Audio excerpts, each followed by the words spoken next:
नमस्कार उज्जैन, मैं हूं आपके साथ सिमरन तिरवार। आप देख रहे हैं अभय न्यूज का 17 मई मंगलवार शाम का बुलेटिन। चलिए देखते हैं शहर की आज की कुछ खास खबरें। इस बुलेटिन के प्रायोजक है आरके डेवलपर्स। शानदार घर खरीदें अब अपने बजट में।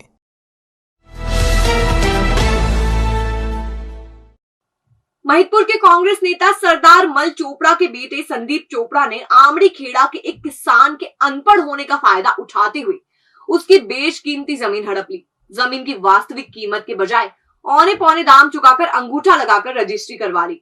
1,81,00,000 रुपए मूल्य की जमीन के बदले में किसान को केवल 21,12,000 रुपए ही दिए गए। अब जन सुनवाई में आवेदन देकर किसान ने संदीप चोपड़ा पर कूटरचित दस्तावेज तैयार करने का प्रकरण दर्ज करने की मांग की है। दरअसल आमड़ी खेड़ा के मांगू उर्फ मांगी लाल की संघवी खेड़ा में 1.61 हेक्टेयर कृषि भूमि है।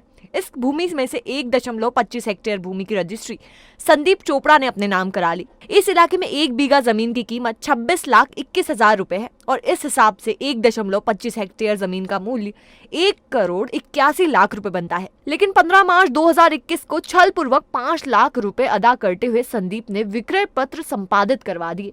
चूंकि मांगू अनपढ़ है इसलिए उसे समझ भी नहीं आया। इस तरह पूरी जमीन की कीमत 21,12,000 रुपए दर्शाते हुए संदीप चोपड़ा ने मांगू के खाते में 4 चेक से 21,12,000 रुपए देने का हवाला दिया, जबकि ये चेक कभी दिए ही नहीं गए। मांगू ने जब संदीप चोपड़ा से रुपयों के लिए संपर्क किया तो वो टाल मटोल करने लगा। इतना ही नहीं, संदीप चोपड़ा ने ये चेक खुद ही बैंक में लगाकर वापस भी ले लिए और बात करने पर वो रुपए देने की बात करता रहा। मांगू लाल ने कहा कि संदीप चोपड़ा ने उसकी निरक्षरता का फायदा उठाया है। मांगू के वकील ने बताया कि संदीप चोपड़ा ने उक्त जमीन की रजिस्ट्री करा ली है। इस रजिस्ट्री को निरस्त करने की मांग की गई है। उसने चोपड़ा से जान का खतरा भी बताया है। ये ज़मीन का मामला है। इनकी काजी खेड़ी डैम के पास एक उज्जैन रोड पर एक 6.5 बीघा ज़मीन है। मेरे पक्षकार है जो कि अनपढ़ होने का फ़ायदा श्रीमान संदीप चोपड़ा जी ने उठाया है और इनसे औने पौने दाम में अंगूठा लगवाकर वो ज़मीन खरीदी गई और आज दिनांक तक उनको पैसा नहीं दिया गया है और उन पर कोई कार्रवाई नहीं हो पाई अभी तक। हमारा आने का उद्देश्य है यहाँ पर कि इनकी जो सुनवाई हो और उनके एक्चुअल में हमने क्या है महिदपुर थाने में एफआईआर दर्ज कराने के लिए आवेदन दिया मेरे पक्षकार ने, लेकिन उन्होंने स्वीकार नहीं किया और उन्होंने बताया कि विधायक मेरी पहचान का है और उस डर से उन्होंने रिपोर्ट दर्ज नहीं की है पुलिस वालों ने। ठन ठन की सुनो इनकार, ये दुनिया है काला बाजार, ये पैसा बोलता है। 1990 में आई काला बाजार फिल्म का ये गीत श्री महाकालेश्वर मंदिर पर एकदम सटीक बैठता है। अगर आप आस्था के साथ मंदिर दर्शन करने आ रहे हैं और आपके पास पैसा नहीं है तो आपकी आस्था पर छिड़कियों की चोट लग सकती है। इसके विपरीत यदि आपके पास रुपया है तो आप गर्भगृह में जा सकते हैं, नियमों को तोड़ सकते हैं। इस खबर को शुरू करने से पहले आप यह वीडियो देखिए।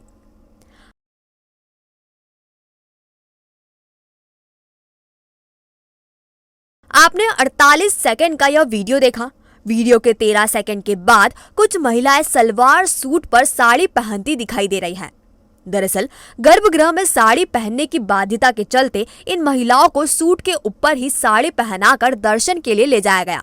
इन महिलाओं ने इसी तरह दर्शन किए, जबकि कायदे से सूट पर साड़ी नहीं पहनी जा सकती।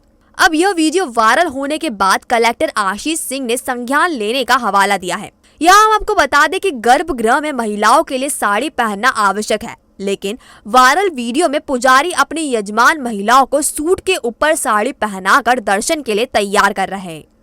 देखिए, निश्चित रूप से जो मंदिर के पूजन से संबंधित विधि विधान है, जो परंपराओं से और पहले से स्थापित हैं, उनका पालन 100% होना अनिवार्य है। अगर इस प्रकार से किसी ने चीज़ करी है तो निश्चित रूप से उसके खिलाफ कड़ी कार्रवाई करी जाएगी। जो आपके द्वारा फुटेज बताए जा रहे हैं उनको संज्ञान में लिया जाएगा और अगर ये देखा जाएगा कि सीधे किसी पुजारी या पुरोहित की मिलीभगत है जिसके माध्यम से ये हो रहा है तो निश्चित रूप से उनके खिलाफ एक्शन लिया। श्री महाकालेश्वर मंदिर विस्तारीकरण योजना के पहले चरण का काम अब अंतिम दौर में है। अगर सब कुछ ठीक रहा तो 20 मई तक फिनिशिंग वर्क भी हो जाएगा। पीएम नरेंद्र मोदी के दौरे की तैयारी के सिलसिले में काम को तेज गति से पूरा किया जा रहा है।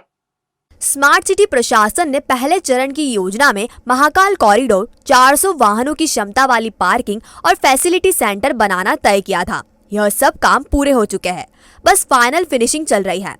यूडीए के कॉम्प्लेक्स में पत्थरों का काम बाकी है।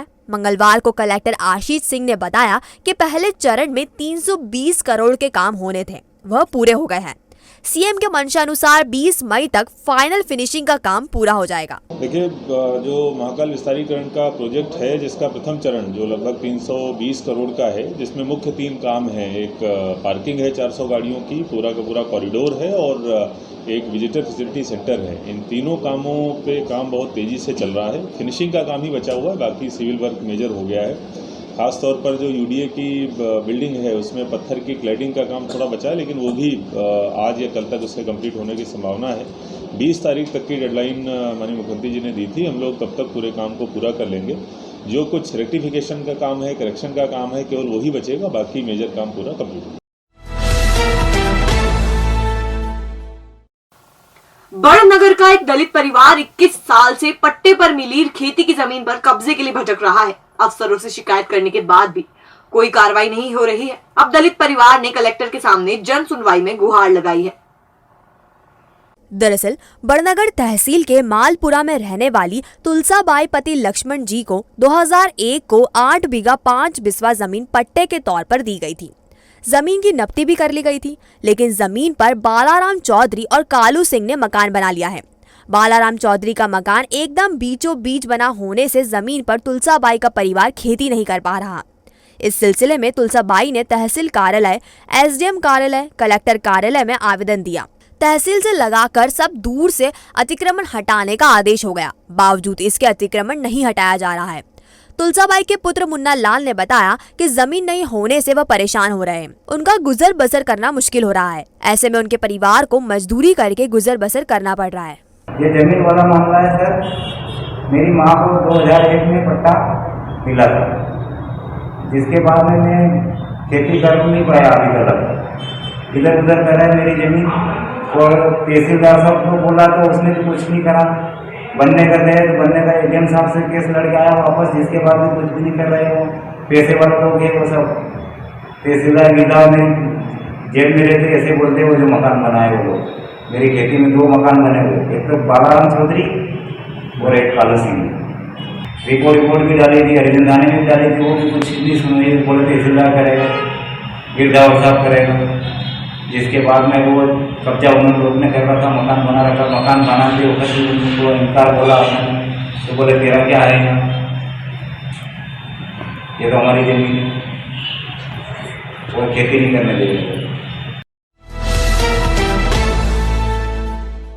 Glamour beauty salon, cosmetic and jewellery, जहां आप पाएंगे प्रोफेशनल फीमेल आर्टिस्ट द्वारा party makeup, bridal makeup, facial, manicure, pedicure, hair treatment, skin treatment, साथ ही ब्रांडेड कॉस्मेटिक और ज्वेलरी न्यूनतम शुल्क पर। पार्लर ट्रेनिंग और परफेक्ट होने पर जॉब की भी guarantee. Opening offer keratin hair spa, cosmetics और ज्वेलरी पर 40% की छूट। तो आज ही विजिट करें अब नए स्वरूप में। हमारा नया पता 93 गोंदा चौकी, गुरु मंदिर के पास, उज्जैन।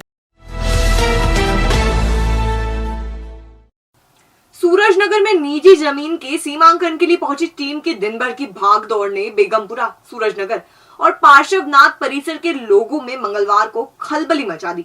लोग कयास लगाते रहे कि श्री महाकालेश्वर मंदिर के लिए नया रास्ता निकाला जा रहा है। हालांकि दिन भर चली मशक्कत के बाद साफ हुआ कि निजी सर्वे 2204 के सीमांकन के लिए एक मशक्कत की जा रही थी।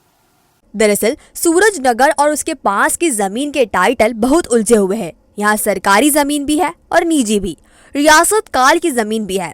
ऐसे में जमीन के टाइटलों को लेकर कुछ ना कुछ चलता ही रहता है।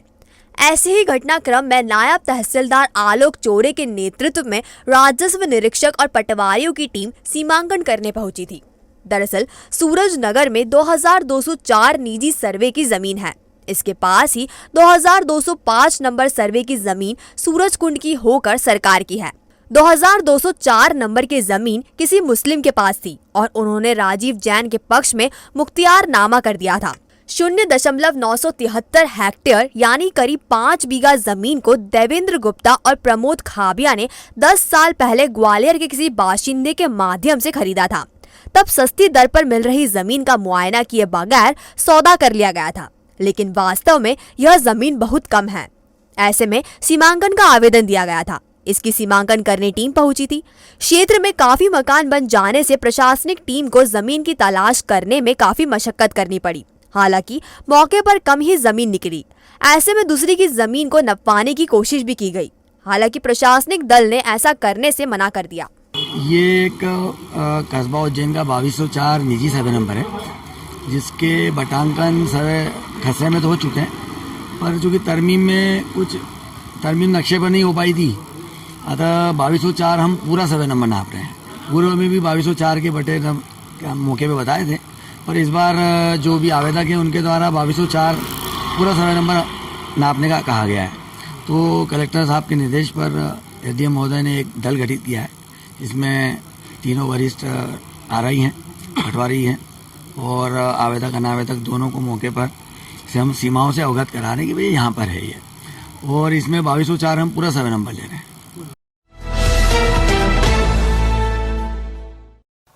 आगरनाका स्थित यादव कॉलोनी में रहने वाली एक 18 साल की युवती 4 मई को लापता हो गई। पिता ने उसे खूब तलाशा और वो जब नहीं मिली तो गुमशुदगी दर्ज कराई। युवती का अभी भी कोई पता नहीं चला है। पिता ने जन सुनवाई में एसपी से गुहार लगाई है। यादव कॉलोनी में रहने वाली 18 वर्षीय युवती के परिजन जन सुनवाई में एसपी कार्यालय पहुंचे। 4 मई सुबह 5 बजे युवती घर से लापता हुई थी। परिजनों ने प्रयास कर रेलवे स्टेशन की सीसीटीवी निकाले तो युवती नागदा की ट्रेन में बैठकर जाती दिखाई दी। नागदा रेलवे स्टेशन पर भी दोपहर के समय युवती को देखा गया। अब ऐसे में पिता मोहम्मद वकील पुलिस के चक्कर लगा रहे हैं और चिमनगंज पुलिस कह रही है कि आप अपनी बेटी को तलाश कर लो और हमें बता दो, अब वह जहां होगी वहां से हम ले आएंगे। परिजनों ने पड़ोस में रहने वाली एक मैडम और अन्य परिवार पर बेटी को ले जाने की आशंका जताई है। बताइए क्या? बच्ची चली गई हमारी 4 तारीख के रोज सुबह 5:30 बजे बगैर बताए घर से चली गई। हाँ। जिसकी रिपोर्ट हमने थाना चिमनगंज में दर्ज कराई है। हाँ। उसके बाद कुछ एक्शन भी लिया गया साहब, हमने जो है सीएम हेल्पलाइन भी करी। उसके बाद भी आज 14 रोज हो गए, बच्ची का कुछ पता नहीं लगा। तो आज हम यहाँ जो है जन सुनवाई में कार्रवाई करने आए, उसकी आवेदन दिया हमने। फुटेज हमने चेक करी तो आगर नाके से लगा के नागदा तक की फुटेज में देखा गया बच्ची को। अच्छा। हाँ। और उसके बाद जो है हमारे मोहल्ले से एक लेडीज पे शक है हमें। क्या नाम है उनके, क्या करती है, कैसे शक है आपको? भी है वो, मतलब जो है मैडम है। हाँ। वो हमारी बच्ची गई है, जब से कभी उसने आके हालचाल नहीं पूछा है और दूसरों से पूछा है उसने कि मतलब जो है मोहल्ले की क्या खैर खबर है। देश आजादी का अमृत महोत्सव मना रहा है। अमृत महोत्सव यानी आजादी के 75 साल बाद भी उज्जैन जिले के गांव के 400 रहवासी आज भी सड़क का रास्ता देख रहे हैं। सड़क नहीं होने की परेशानी लेकर ग्रामीण मंगलवार को जन सुनवाई में पहुंचे और अपनी मांग रखी। दरअसल तेलीखेड़ा घटिया जनपद की धनड़ा भल्ला ग्राम पंचायत में आता है। गांव में करीब 400 लोग रहते हैं। ताज्जुब है कि जब छोटे छोटे गांव प्रधानमंत्री सड़क योजना से जुड़ चुके हैं, ये गांव अब तक सड़क से महफूज है। मंगलवार को विनोद राठौड़ के नेतृत्व में ग्रामीण जन सुनवाई में पहुंचे और सड़क की कमी से होने वाली समस्याओं को बताने पहुंचे। राठौड़ ने बताया कि बरसात के मौसम में सबसे ज्यादा समस्या आती है। सर, ये हम सभी हमारे ग्रामवासी हैं और आज दिनांक तक हमारा गांव जो है किसी भी सड़क मार्ग से जुड़ा हुआ नहीं है, जिससे कि दैनिक जीवन में बहुत सारी समस्याओं का सामना करना पड़ रहा है। तो इस कारण से हम जन सुनवाई में आए हैं। फिलहाल गांव में आवाजाही किस तरीके से करते हैं आप? सर, अभी बारिश के मौसम में बहुत समस्या आती है। अभी तो वैसे कच्ची सड़क है, उससे ही ज़्यादा आना होता है। 400 लोगों का जनसंख्या का मतलब 400 लोगों की आबादी है। दिल्ली के ठेकेदार को पेंट दिलाने के लिए उज्जैन लेकर आए सीहोर के 2 पेंटरों ने उसका रुपयों से भरा बैग पार कर लिया। जीआरपी ने जांच की तो मामला हेरा फेरी का निकला। पुलिस ने दोनों आरोपियों को गिरफ्तार भी कर लिया है। दरअसल दिल्ली के साउथ उत्तम नगर के रहने वाले तुषार पिता रविंद्र कुमार पेंटिंग के ठेके लेते हैं। उनके साथ संग्रामपुर सीहोर के रहने वाले विनय पिता अजब सिंह और विनोद पिता चंदर भी काम करते हैं। विनय तुषार को पेंट खरीदी कराने के लिए उज्जैन लेकर आया। इसी बीच उसने 2,25,000 रुपए से भरा बैग रेलवे स्टेशन पर पार्सल विभाग के पास अपने साथी विनोद को थमा दिया। विनय ने तुषार से कहा कि उसका बैग लूट लिया है। दोनों ने इधर उधर तलाश किया और जब बैग का पता नहीं चला तो देवास गेट थाने में रिपोर्ट दर्ज कराने पहुंचे। पुलिस ने मामला जीआरपी के क्षेत्राधिकार का बताते हुए दोनों को वहां भेज दिया। पूछताछ में यह पता चला कि विनय ने ही रुपए हड़पने के लिए रुपयों से भरा बैग अपने साथी विनोद को दिया था। विनोद सीहोर से दोनों के साथ आया था, लेकिन वह ट्रेन के दूसरे डिब्बे में बैठा था। पुलिस ने विनय और विनोद को गिरफ्तार कर लिया और मुचलके पर रिहा भी कर दिया। और अब खबरें दे दनादन। विश्व संवाद केंद्र ने नारद जयंती पर पत्रकारिता का महत्व बताया। इलेक्ट्रॉनिक मीडिया, प्रिंट मीडिया और नागरिक पत्रकारिता विषय पर आयोजित संवाद कार्यक्रम में वरिष्ठ पत्रकार क्रांति चतुर्वेदी और विक्रम विश्वविद्यालय के कुलानुशासक प्रोफेसर शैलेंद्र शर्मा ने नारद जी और पत्रकारिता पर संबोधित किया। विश्व संवाद केंद्र उज्जैन ऐसे करके हमारी संस्था है, वो प्रतिवर्ष महर्षि नारद जी के जयंती पर पत्रकारों के बीच में कार्यक्रम करती है। उसमें इलेक्ट्रॉनिक मीडिया, प्रिंट मीडिया और नागरिक पत्रकारिता ऐसे तीनों आयामों के पत्रकार हैं वो आते हैं और उसमें बौद्धिक होता है और नारद जी के जीवन चरित्र पे हम लोग चर्चा करते हैं। तो ऐसे व्यक्ति को कोई चरित्र को व्यक्ति सामने लाना प्लस पहले पत्रकार हैं, तो पत्रकारों को ये बताना कि हमारी पत्रकारिता लोक कल्याण के लिए हो, इस नाते विश्व संवाद केंद्र यह कार्य कर रहा है। विक्रम विश्वविद्यालय ने वाग्देवी भवन में अंतर्राष्ट्रीय संगोष्ठी का आयोजन किया। इसमें प्रवासी साहित्य पर कई देशों से आए विद्वानों ने अपने विचार व्यक्त किए। मॉरिशस की अंजलि चिंतामणि, नई दिल्ली के दीपक पाड़े ने प्रवासी साहित्य पर अपनी भावनाएं व्यक्त की। आज जो यहाँ पर अंतर्राष्ट्रीय संगोष्ठी होने जा रही है, इस संगोष्ठी के माध्यम से मैं मॉरिशस के साथ हमारे यहाँ के छात्रों को जोड़ना चाहूँगी कि मॉरिशस में प्रवासी साहित्य को लेकर कितना कार्य हो रहा है। सभी को विदित है कि मॉरिशस के अलावा फिजी, ट्रिनिडाड, टोबैगो और अन्य अनेक देशों में जितने साहित्यकार हैं वे हिंदी लेखन कर रहे हैं।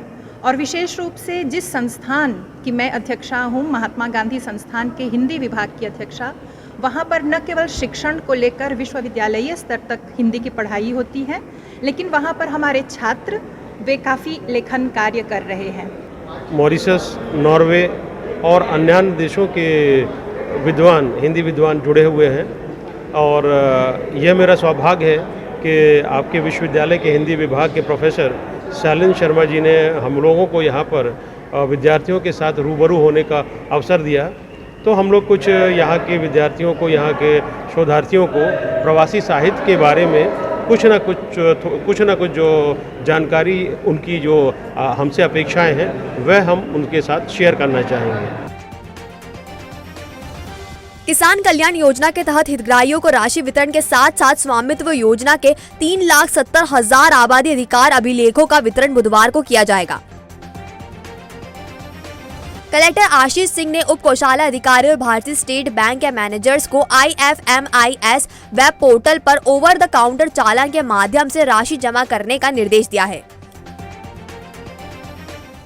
उज्जैन नगर निगम सीमा क्षेत्र के राजस्व रिकॉर्ड में निजी भूमि के शासकीय दर्ज होने तथा निगम रिकॉर्ड में कई शासकीय भूमि के निजी दर्ज होने की शिकायतों के निराकरण के लिए 24 मई को बृहस्पति भवन में सुबह 10 बजे से दोपहर 2 बजे तक शिविर आयोजित किया जाएगा। 2 दिवसीय जिला स्तरीय स्वास्थ्य शिविर 18 एवं 19 मई को शासकीय मातृ एवं शिशु चिकित्सालय चरक भवन में लगाया जाएगा। शुभारंभ 18 मई को 11 बजे मंत्री डॉक्टर मोहन यादव, सांसद अनिल फिरोजिया, विधायक पारस जैन करेंगे। प्राकृतिक खेती विषय पर 1 दिवसीय प्रशिक्षण कोठी रोड स्थित कृषि विस्तार एवं प्रशिक्षण केंद्र कार्यालय में गुरुवार को सुबह 10 बजे से होगा।